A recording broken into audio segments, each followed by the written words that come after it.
ओम नमो भगवते वासुदेवाय। ओम नमो भगवते वासुदेवाय। ओम नमो भगवते वासुदेवाय। ओम अज्ञानतिमिरान्धस्य ज्ञानाञ्जनशलाकया चक्षुरुन्मिलितं येन तस्मै श्रीगुरवे नमः। नमो विष्णुपादाय कृष्णप्रेष्ठाय भूतले श्रीमते भक्तिवेदान्तस्वामिनिति नामिने। नमस्ते सारस्वतीदेवे गौरवाणी प्रचारिणे निर्विशेषशून्यवादी पाश्चात्यदेशतारिणे।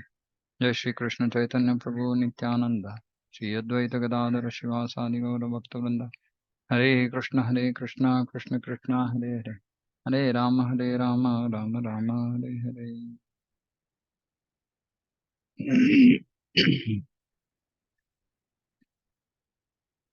Teachings of Queen Kunti, Chapter 13, The Vital Force of the Universe. Janma karma cha vishwatman ajasyakarturatmanah triyan drishishu yadastu yad atyanta vidambanam. Of course, it is bewildering, O soul of the universe, that you work, though you are inactive, and that you take birth, though you are the vital force and the unborn. You yourself descend among animals, men, sages, and aquatics. Verily, this is bewildering. So you work, though you are inactive, you take birth, though you are the vital force and the unborn. And the transcendental pastimes of the Lord are not only bewildering, but also apparently contradictory. They're apparently contradictory. They're not contradictory. They're apparent to our vision or understanding.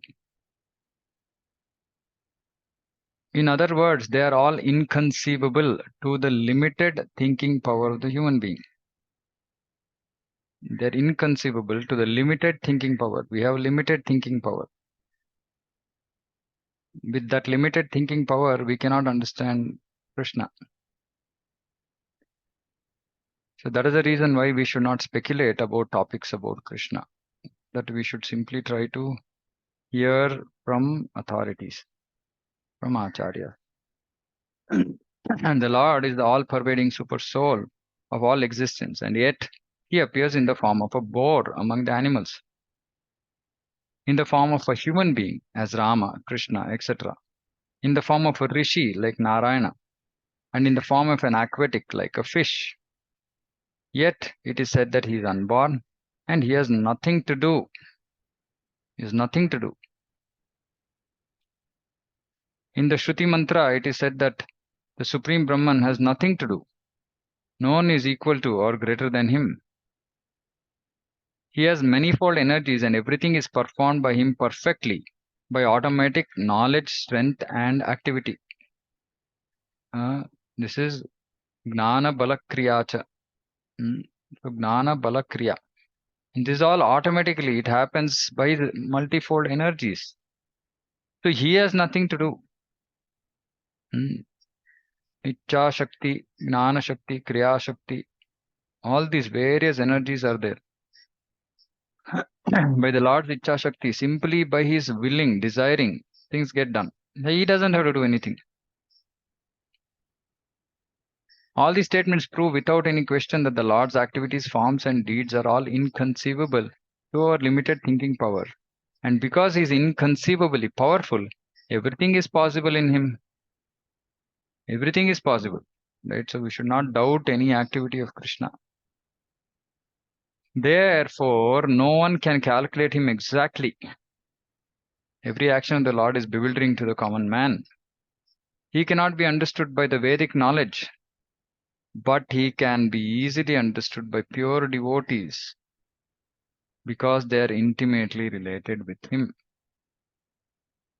The example of saying, no, if you want to know what Narendra Modi eats for breakfast, then you have to know people who are intimately related with him. So we cannot understand Krishna by our mental speculation. We have to understand it from those pure devotees who are intimately related with him. And we are so fortunate that our parampara is, has so many exalted acharyas who are all actually their actual presence, their actually present in the spiritual world closely associated with Krishna and serving him there. So when they come and speak, it is authority because they are speaking and they know because they are with Krishna.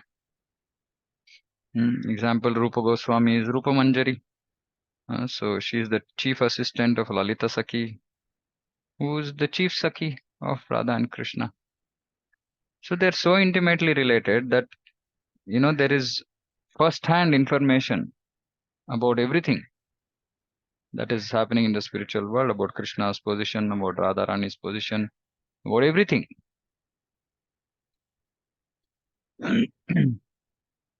So we should hear from these acharyas because they are intimately related with Krishna. The devotees therefore know that although he appears among the animals, he is not an animal or a man or a rishi or a fish. He is eternally the Supreme Lord in all circumstances. Kunti addresses Krishna as Vishwatman, the vital force of the universe. In everyone's body, there is a vital force. The vital force is the Atma, the living entity, the soul, the living being, the soul. It is because of the presence of that vital force, the soul, that the whole body works. Similarly, there's a supreme vital force. That supreme vital force is Krishna, the supreme person of Godhead. Therefore, where is the question of his taking birth? Bhagavad Gita Lord says, Janma karma cha me divyam, evam yo vetti tattvataha tyaktva deham punarjanma naiti mameti. So, Arjuna, one who knows the transcendental nature of my appearance and activities does not, upon leaving the body, take his birth again in this material world, but attains my eternal abode, O Arjuna. And one who knows the transcendental nature of his appearance and activities. And we cannot know this transcendental nature unless we have connected to the parampara, unless we have surrendered to the parampara. Right? And I was talking about exalted devotees. How do we know that who is who, which of our acharyas are who in the spiritual world? There is Krishna Ganodesha Deepika and Gaura Ganodesha Deepika. So these are two books where there is description about who is who. Who in Gaura Leela is who in Krishna Leela, like that. So there is authentic description or information about who is who, and all these acharyas who come in our parampara are all exalted souls, Nitya Siddha Bhaktas, eternally liberated souls. In this verse, the word Divyam especially indicates that the Lord's appearance and activities are spiritual. And elsewhere in the Bhagavad Gita, it is said, Ajopi sanna vyatma bhutanami shuropi san prakritin swamadhisthaya swambhavami atma maya. The word Aja, unborn, and Abhyayatma means not subject to destruction.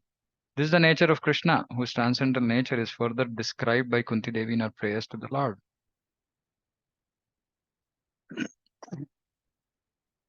In the beginning of her prayers, Kunti Devi said to the Lord, You are within and you are without, but still you are invisible. Krishna is within everyone's heart. Ishvara sarva bhutanam hriddesha arjuna tishtati.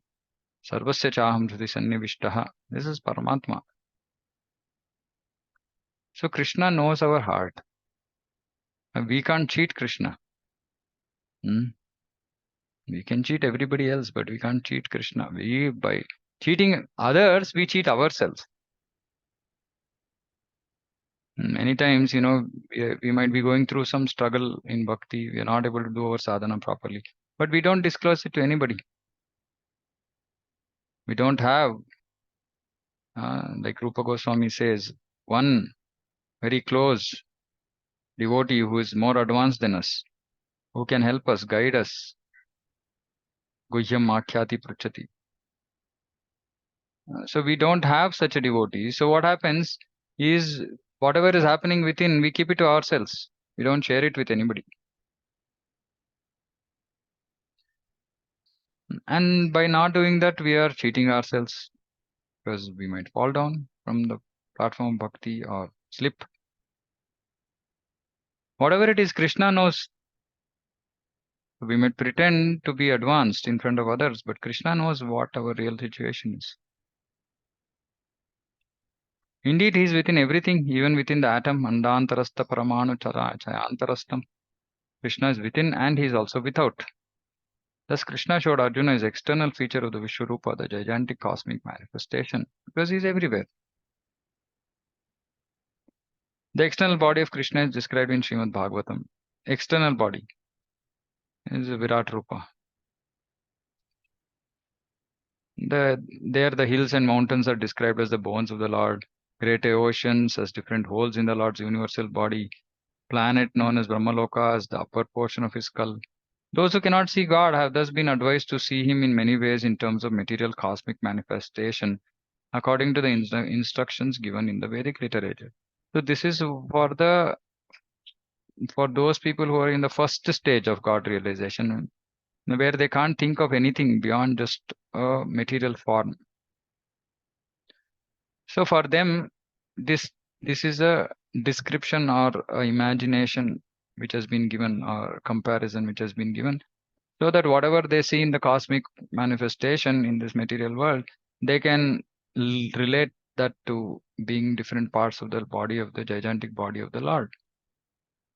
But the gigantic body of the Lord is not a spiritual transcendental form. It's just a material form which is imagined by sages.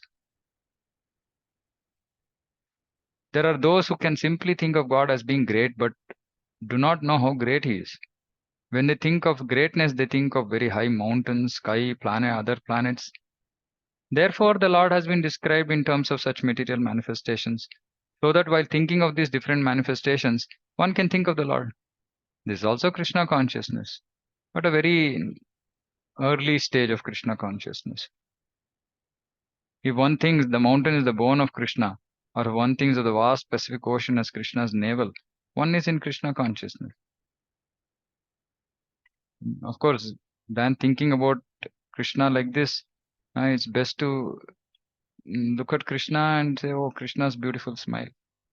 Looking at directly the beautiful form of the Lord. So this is a very process for those who are just entering this whole process of spiritual realization. One may think of trees and plants as the hairs of Krishna's body. One may think of Brahmaloka as the top of Krishna's skull. And one may think that Patala planetary system as the soul of Krishna's feet. Thus one may think of Krishna as greater than the greatest, Mahato Mahiyan. Similarly, one may think of Krishna as smaller than the smallest.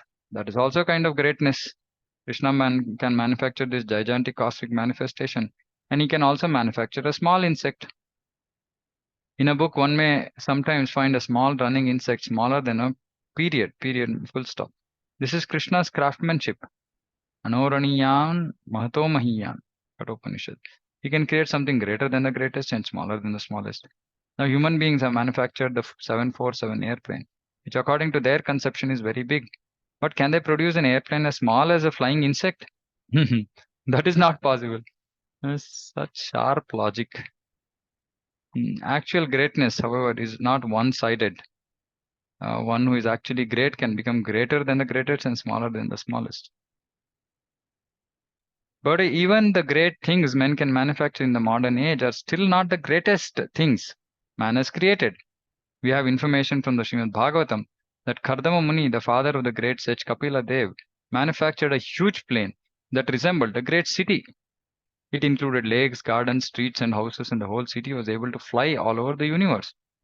In that plane, Kardama Muni traveled with his wife and showed her all the planets. He was a great yogi, and his wife Devavati was daughter of Swayambhuva Manu, a great king. Kardama Muni had desired to marry, and Devavati told her father, my dear father, I want to marry that sage. Thus Swayambhuva Manu brought his daughter to Kardama Muni and said, sir, here is my daughter, please accept her as your wife. He was a king's daughter and was very opulent. But when she joined her austere husband, he had to serve so much that she became lean and thin. In fact, even with insufficient food, she was working day and night. Thus Kardama Muni became compassionate. This woman who has come to me is a king's daughter, he thought. But under my protection, she is not receiving any comfort. So I shall give her some comfort. Thus he asked his wife, what will make you comfortable? A woman's nature, of course, is that she wants a good house, good food, fine garments, good children, and a good husband. These are woman's ambitions. So when we hear such things, we can just think about this as for ordinary women, not necessarily devotees. Thus, Kardam Muni proved to her that she had received the best husband. By yogic powers, he created for her this great airplane and gave her a big house with maidservants and all opulences. Kardam Muni was merely a human being, but he could perform such wonderful things by yogic powers. Krishna, however, is Yogeshwara, the master of all yogic powers. If we get a little mystic power, we become important. But Krishna is the master of all mystic powers. In Bhagavad Gita, it is said that whatever there is, wherever there is Yogeshwara, Yatra Yogeshwara Krishna, Yatra Partho Dhanurdhara, the Supreme Person of Godhead, the master of all mystic powers, and wherever there is Arjuna, who is also known as Partha or Dhanurdhara, everything is present. We should always remember that if we can keep ourselves always in the company with Krishna, we shall attain all perfection. And especially in this age, Krishna is incarnated as the holy name. Kali Kale Nama Rupe Krishna Avatar. Therefore, Chaitanya Mahaprabhu says, Nam Nam Akari Bahuda Nija Sarva Shakti Tatrarpita Niyamita Marnena Kalaha. My dear Lord, you are so kind that you are giving me your association in the form of your holy name. And this holy name can be chanted in any situation. There are no hard and fast rules for chanting Hare Krishna. One can chant Hare Krishna anywhere.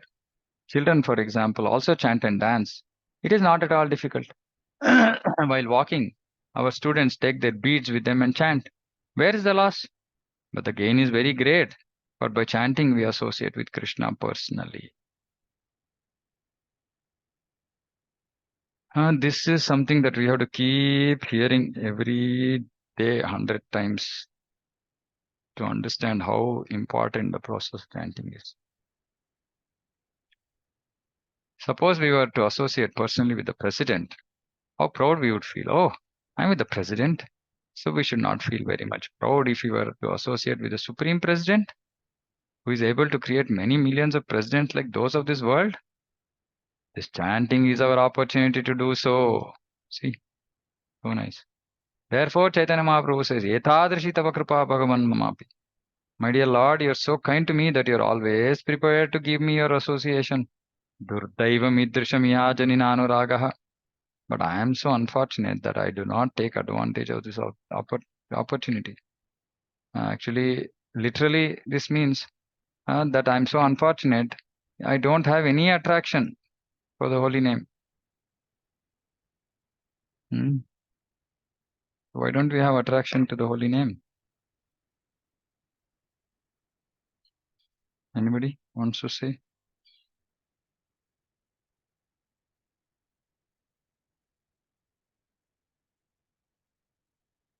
Why don't we have attraction to the holy name? Due to the contaminated heart. Yeah, Ruchira Mataji. Desire. Sorry, your voice. Because when we think we are the doers, it is I who did it, I and mine. Hare Krishna, Prabhu. Yeah. Can you hear it now? Yeah. Hare Krishna. Prabhu, this thing is we are always thinking that it's I who's doing it, it's I and mine. And we always want to lord it over the material nature. So the I, me, and mine doesn't go. And so where is this thing that our sense gratifications are so strong that we do not want to take to the force. Okay. Of Krishna consciousness. Okay. Yeah, Ruchira Mataji.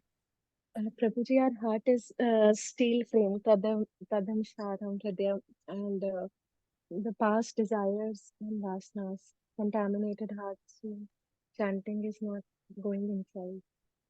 Okay. Because of the offenses that we commit, Prabhu. Offenses? Do we commit offenses? What offense do we commit? To the devotees around and even to the holy name and lack of gratitude. Oh, okay. So we have to understand this actually. See, if we commit offenses, if offenses are serious, then we don't even remain in bhakti. Right? Anyway, okay. Anything else? Hare Krishna, Prabhu. Yeah. We see Krishna and his name different, Prabhu. That's why. That is the key. That is the key. The key is actually Prabhupada has already answered here. But we are associating personally with Krishna, but we don't realize this, or we can't experience it at this point of time, or our intelligence, our consciousness, our purity is preventing us from understanding this, from accepting this, that actually I'm associating with Krishna directly. Nama Chintamani Krishna Chaitanya Rasa Vigraha Purna Shuddho Nityamukto Abhinnatvam Nama Namino.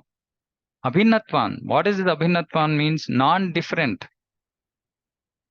Prabhupada already answered this. Right? We keep ourselves always in the company with Krishna. Kali Kale Nama Rupe Krishna Avatar. Krishna has incarnated as Nama, in the form of the Nama. So Krishna is non-different from his Nama.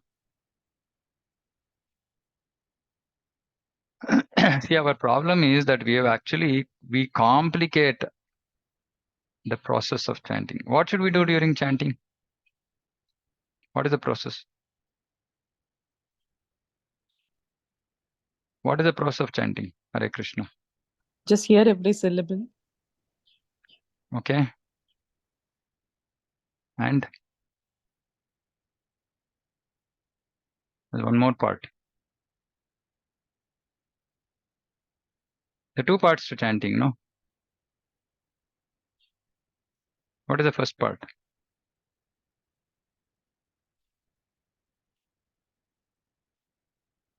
Hare Krishna.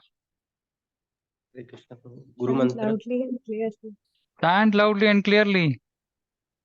Chant clearly, hear clearly. That's all chanting. Why should we chant clearly?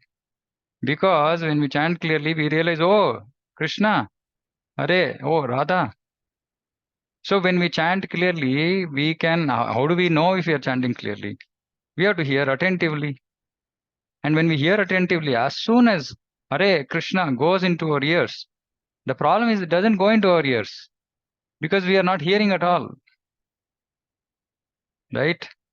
We are busy thinking about all the 1,000 things, unwanted things that are there in this material world. So because we are not concentrating on the hearing process at all, we simply have beads in our hands. And our mouth is mechanically going on like a parrot. Actually, the key part, so there are two key parts, this I told there is one on my YouTube channel, on ISKCON Hulimau YouTube channel. You can search for how to improve chanting. Of course, it's not that my chanting is that level, but a lot of these realizations have come to me, over the period of my chanting, and I realized that the crux of this problem is twofold. One is we don't realize that Krishna is the supreme, and Nama is non-different from Krishna. And the second thing is we don't hear actually. Actually, the key is to hear. See, you suppose say there is a kirtan, right? Not japa, right? There is a kirtan. Most devotees actually get attracted to kirtan for what? Why do devotees get attracted to kirtan generally? Music part. Music, right? Music, raga, tala, performance, instruments. We get attracted to those things. But actually, we should get attracted to the nama. That is why we have to hear from pure devotees. Hear Prabhupada chanting Hare Krishna. It might not be one of your modern performances, right? But it will be so pure that it will directly enter your heart.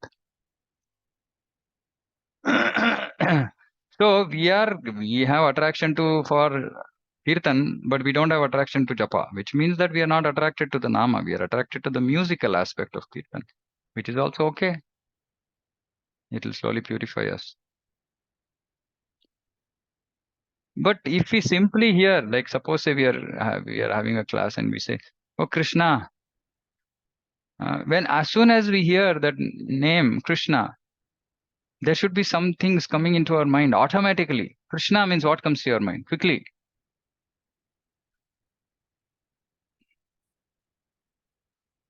What comes to your mind? Something has to come to our mind. We don't give time to think. We should not think. You do this exercise for yourself because online it's not possible. Offline I can do. Suddenly call upon somebody and says, okay, you think about Krishna, what comes to your mind? So when we think about Krishna, Krishna has to come to our mind, as in the person Krishna. So because Krishna's name is not different, but we don't hear at all. We don't hear. We are simply chanting mechanically. Our mouth is making, or whatever vocal system is making some sound. And what is the process of chanting? That is also we've forgotten. What are we doing in chanting? We are begging. Just imagine, I'm a beggar. Okay, I go to somebody's house to beg, and I'm just so careless. I mean, not even paying any attention. I'm just like carelessly, yeah, give me whatever. If you have something, give me, like that. Begging means you should first of all be in a humble position, saying that, oh, I am on the receiving end. If he gives, then I'll get. If he gives mercy, I will get it. And we are praying to Radha and Krishna, saying that please give me loving devotional service. Prema Bhakti. Can we demand it? Can we demand it from Krishna? Krishna, give it. No, we have to beg. But that is why Trinadapi Sunichana is so important. I mean, we have material attraction. That's okay. That's not the big problem. The big problem is that we are not humble. We are not humble. That is why in Shikshastakam, Chaitanya Mahaprabhu is not saying that we get rid of sense gratification. He is anyway saying Cheto Darpana Marjanam. But the key to this is what? Trinadapi Sunichena. If we are not humble, and humble doesn't mean only with devotees. Humble means with this whole material existence, with this whole material world, we should be humble. With every jiva, we should be humble. We should be tolerant. See, I mean, from experience, I'm speaking.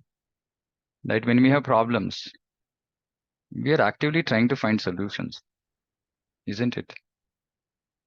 When we are in the process of trying to find solutions, we become problem conscious and we lose Krishna consciousness. We forget that, oh, all this problem is under Krishna's control. Solution is also under Krishna's control. So we lose Krishna consciousness, we become problem conscious. So when we become tolerant, the idea of tolerance, actually, I've been deeply thinking about this. Idea of tolerance is whatever solutions Krishna has given us for a particular problem at a particular point of time, whether they're solving the problem or not, we should just simply be satisfied with that. Then what happens? Prabhupada somewhere says that the more we try to find solutions to material problems, we go into the darkest areas of ignorance. Meaning we get so sucked into the problem, we just become so ignorant about ourselves that we forget that I'm soul, that we forget that we are part, that Krishna is our Swami, he is in control. We forget everything. So this tolerance is so important because only when we are tolerant, we can actually think about Krishna. And because we are not sucked into that problem. And of course, Amanina Manadena, this is pride, arrogance. If we don't get rid of these, see, it's a cyclic problem, right? See, if we don't get rid of this, we can't chant Kirtaniya Sadari. We can't chant Krishna's name all the time. And if we don't chant Krishna's name all the time, we cannot develop these qualities. And that is why the importance of association, importance of Shravanam. So we should remember this actually. See, Krishna's name is not different. Every time we should be, we sit to chant. We should simply pray, first of all, saying that, please let me do this service properly. Please. Pray to Radha Krishna saying, please give me the strength so that I can do this begging process properly. I'm begging directly to Radha and Krishna because those names are not different from them. And I'm so careless. callous, careless, everything. Hmm. So we should associate with Krishna all the time. And those devotees actually chant with the conviction that I'm actually associating, that Krishna is giving me his association. And they will never feel lonely, alone, or helpless, weak minded, fearful, depressed, unhappy. No negative emotions for such a person because he is with Krishna. So this chanting process is the most important thing. Every day we have to reset ourselves for this chanting because we are in this mechanical mode. Okay, one more day of chanting. But really, if we are begging, we can't be begging so carelessly, without any feeling, without any, seriousness. So we forget what is the process. So two things we forget. We forget what is the process of chanting, what does it mean? And we forget that the name is not different from Krishna, that we are actually making this prayer in front of Radha and Krishna. That is why we are not taking advantage of this opportunity. That is, again, here, Prabhupada is saying, because we are unfortunate. We are unfortunate. How do we create our fortune? Suppose say we are not able to, even after hearing all this, we are struggling, we are not able to. How do we create fortune? By serving great devotees. By serving those devotees who already have the taste for Nama. Then that is why we keep saying, whenever, some exalted personalities, gurus, senior Vaishnavas, come, take the opportunity to serve them. Because they have anuraga, they have attachment to the Nama. We have na anuraga, they have anuraga.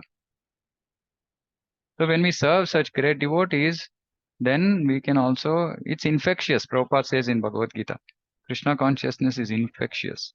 We should get infected by their attachment, by their, attraction to the holy name. So this is the crux of our whole Krishna consciousness. And the crux of that process is being tolerant. Being tolerant, respecting everybody else. Right? So if we do these, then automatically we will make progress. We will be able to chant nicely. We'll be able to hear nicely. We'll be able to beg nicely. Begging process, please remember, replace chanting and change this name from chanting to begging. So I'm starting my begging now. Right? Maybe then we'll become slightly more conscious. Oh, I have to beg. Chanting means simply you think something has to come from the mouth, some sound has to come. But begging means a little bit more involvement will happen. Maybe this is a good realization for me. I will, from now on, I'll say my begging process and not call it chanting process because we am not begging properly. And maybe it will help me to beg properly every day. So I'm in the same boat as all of you. So these are just my realizations why we are struggling, right? So it's not that theoretical knowledge doesn't mean that we crossed the problem, we overcome the problem, right? Theoretical knowledge is a good beginning so that we can at least put sincere effort. That's all. So I can just consider myself as having that knowledge about what I'm doing wrong. And I'm working on it. So same things that I'm working on myself, I'm sharing with all of you. So, but we should actually, if you get an opportunity, we should talk about these things with those, exalted devotees who already crossed these stages and who are in the higher stages of bhakti. They will give us more deeper insights possible. Right. Okay, we'll stop here. Any questions? Hare Krishna, Prabhuji. Hare Krishna. Prabhuji, we always keep talking about being humble. Now, with every individual, it is so different. Sorry to say, like I snap, I'm so short tempered, that the I and the my doesn't.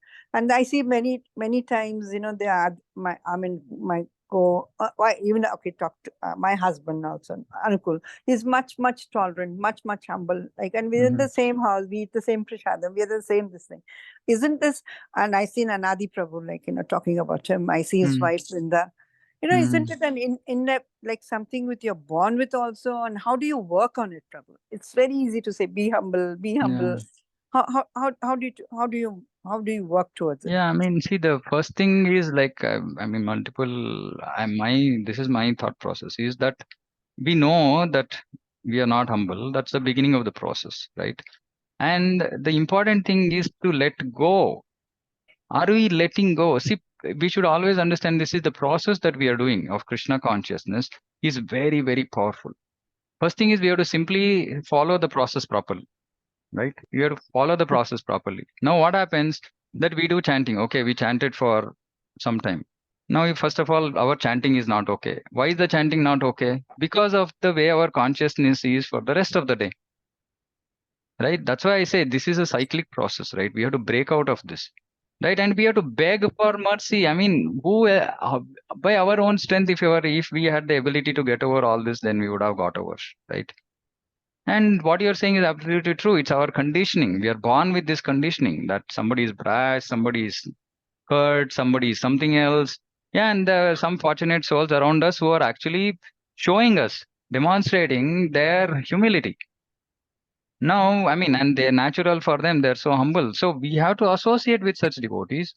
We have to talk to them and understand, okay, see, in this kind of a situation, what do you do? Right, and then those devotees will say, see, yeah, I'll understand. There's something they'll say, whatever their logic is or how they deal with it. Then when we hear that, we should understand, oh, that's not possible for me. See, if we think that it's not possible for me, then there is no way, because it is possible because it's possible. I mean, and that's why they are experiencing they're actually in that stage. So the power of association, see, we should be very, very clear about this. Power of association is to get affected, is to get positively affected. If you are, suppose, I mean, I always keep saying that, see, all these great devotees of Chaitanya Mahaprabhu, when I reading Chaitanya Charitamrita, they're all so humble. And then I realize, okay, why am I not humble? Because I don't have enough jnana. Because one who is completely knowledgeable understands that he's worthless. And when somebody understands that he's worthless, where is this arrogance? Where is this ego? And like Prabhupada showed this to as an example to Tamal Krishna Maharaj, showing how insignificant we are. Now, if you actually understand this, saying that, oh, I'm really insignificant, what is the reason I'm snapping? What is the reason I'm thinking I'm something big? What have I achieved? Okay, let me consider my own material situation. Okay, what have I achieved here? Spiritual situation, not achieved anything at all. So, what is the reason for me to show that false ego? It's just ignorance. It's just ignorance. That's all, right? So I have to first understand, saying that I'm nothing. I'm insignificant insect, right? And if I don't give, that is the whole process of surrender. And that is why when devotees surrender to authority, and this is the most important thing, right? See, we might not have the natural ability to be very humble and all that, but when we surrender to an authority, that surrender basically means just following whatever they're saying. So we give up our nonsense independence. And Krishna will put us in touch with such devotees. And, and when we simply say, okay, I will do whatever you say. What happens? It's just our nature. We should understand this one thing. Lot of devotees talk to me about my nature is like this. What do I do? I say, Papa, what did Krishna tell Arjuna? Traigunya Visha Veda Nistraigunya Bhava Arjuna. To transcend the modes of material nature, the process of bhakti. And bhakti is so powerful. It can help us transcend any mode wherever we are. We might be deeply stuck in ignorance. Bhakti is the process. Right? So we are following the process of bhakti. Let's do it properly. Let's do it with seriousness. Let's do it with an intent to actually overcome our anarthas. Let us associate with the right kind of devotees. Let us hear from the right kind of devotees. Let us surrender properly to spiritual authorities. Automatically it will happen. We have to just give up whatever that sense of pride that is there. Initial, I'm just telling from experience. Initially, when I came into Krishna consciousness, I was very proud that I had achieved materially. I was, whatever state rank holder, this, that, and all that. Then I realized, oh, what is it? I mean, there are people from IIT, big people coming and surrendering to Krishna. What am I? Nothing, right? I might have some intelligence. Okay. Then I realized, okay, this is not reason for pride. Let me use it in Krishna's service. Then I started doing service. Then, I started using my intelligence in Krishna's service. Then I saw, oh, okay, somebody came and said, you're giving good class. So then that became cause for pride. Then I started hearing all, Prabhupada and so many other exalted souls and how Prabhupada's sharp logic. And I said, like, I can never get there. By my logic, I cannot even come any close to them. So I said, yeah, see, this way also I'm insignificant. So in what way am I significant? Then I slowly started realizing, saying that in anything that I'm doing, there are devotees, there are people much better, much great, and doing much better than me. And they are not arrogant. They are not showing their pride. And slowly and steadily, when I started observing all these things and said, what is this? This insignificant pride that is, is the reason why I'm not making progress. And then, of course, Krishna so mercifully hammered and is still hammering with material problems. So automatically pride doesn't have a place at all. It'll automatically, there's no pride. I mean, go under the carpet. So insignificant. So insignificant. And this deep realization has to come to us saying that, Baba, what are we? I mean, we are nonsense. We're just nonsense. And Krishna keeps showing me this, every now and then. Any day I sit on the Vyasasana or I'm giving a class and any little pride comes to my mind, that class flops. I'm not able to make an impact. I'm not able to, because class means it's mercy just flowing through. And many a times it happens that I cannot speak anything that impacts the audience. Then you realize, oh, okay, pride. Yes, okay. So that means that I'm not the doer. I'm not the one who is giving a class. I'm not the one who is doing some, whatever seva, right? And see, one more thing I want to tell everybody, right? Is take something big in your life to please Guru and Krishna. Big, meaning above, like beyond us, which means that it should be beyond our ability. It should be beyond our ability to do it. And when we take it just for the pleasure of Guru and Krishna, and when those things start happening, then we realize, oh, it was just beyond me. How was it possible that this could have been accomplished through me? Then we realize, oh, this is just simply mercy. Then again, our ego will get quashed. But we'll always remain in our comfort zone and do things that we have always been doing. How can we realize all these things? See, that is why ABCD of Krishna consciousness, Prabhupada said, simply surrender to authority, surrender to Guru. Surrender to Guru means do what he's saying. And when we try to do whatever he's saying, irrespective of, oh, I can do this, I can't do this, oh, how can, and all this, just keep it aside and just say, okay, Guru is saying, okay, I'll do it. Right? Then we can realize all these things, our insignificance, and, then, just look at people around us, so many great souls. We are so fortunate, we are in the midst of such great souls in the society of Krishna consciousness. And there are multiple ways to understand that I'm really insignificant, and what is the reason for me to be showing this pride or snapping at people. Why do I snap at people? Because I think I'm better than them. Are they not better than me in so many ways? Are there not other people who are better than me in so many ways? Are they also snapping at me? There are the great souls. I should be being snapped all the time. But they're showing their greatness, and I'm showing my lack of greatness, right? Anyway, Prabhupada's books, for me, it's a very powerful tool. Whenever I have a problem like this, I just keep reading Prabhupada's books with this mood, saying that I have to develop humility, I have to develop humility. And slowly, steadily, I start seeing all these various points that Prabhupada is making, which are all so powerful. It's possible.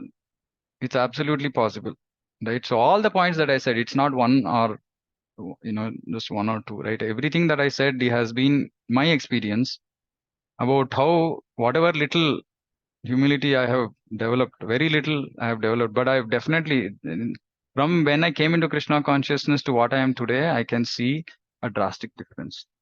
Right? So then we can imagine how horrible I would have been when I came into Krishna consciousness. And then there's a long way to go, but I can see clearly that it's possible, that we can get there. We can get there, right? Process is very powerful.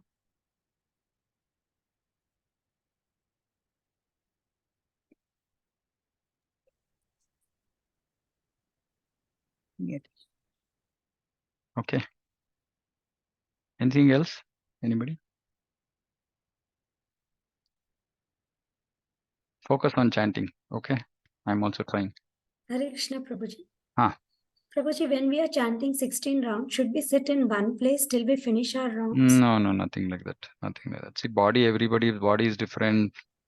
So it's okay. I mean, I can't sit for like more than one round or two rounds. My body doesn't allow me to sit. But the important thing is, like, even if I'm walking, I'm within a room which is all like curtains are blocked. And I mean, I don't put myself into a situation where I can see things outside, hear things from outside. Already mind is sufficiently troubled, right? External distraction should be kept to the minimal. We shouldn't be chanting where other people are there in, like whatever, wherever, living hall, living room or this and that and all that. Ideally, it should be secluded, right? Like we should be sitting in one room possibly, and without distraction and doing.